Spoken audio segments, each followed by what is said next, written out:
But you talked about negotiations, and I think you were thinking about Iran, but I would also throw in their so-called mission innovation.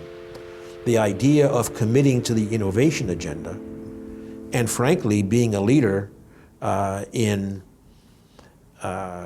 driving and capturing a big part of a multi-trillion-dollar global market will also get people's attention. And so I think I think U.S.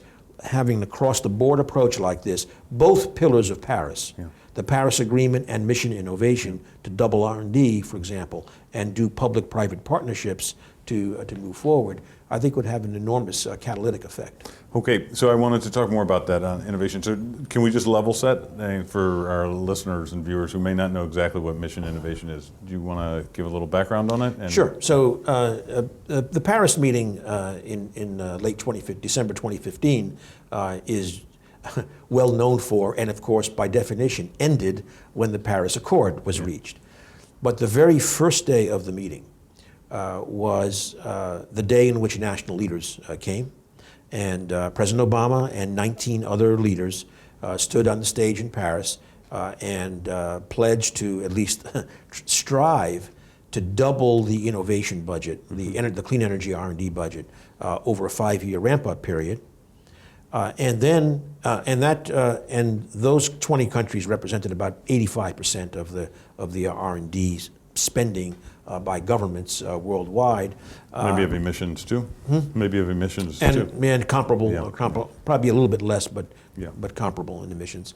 And in addition, Bill Gates was there to represent 28 international, 10 countries, international investors who stood up and said, hey, if governments are prepared to make this commitment to the innovation agenda, we're prepared to put serious capital on the table and to, whatever this means, take a patient view, understanding that the energy system doesn't evolve in the same way as as social media, for example. Twitter, so it was really quite an amazing thing, and I would say that for one thing, that event put forward the international community's recognition of innovation as being core to addressing the climate challenge.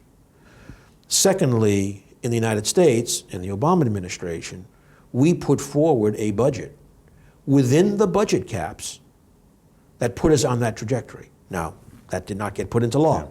And right now, unfortunately, it's a fact that the administration's budget proposal to Congress confused where the factor of 2 should go, numerator or denominator. Now, I don't think Congress is going to follow that suggestion of a major slash of the innovation budget, but it certainly suggests we're not going to get the kind of increase we want. The private sector is still moving forward. Lots of new activity there.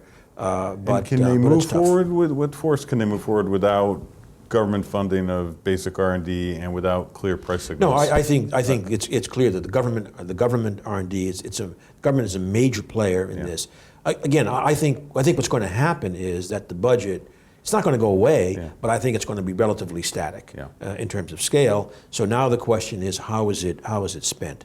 And if I talk about the Department of Energy, I also like to think temporally.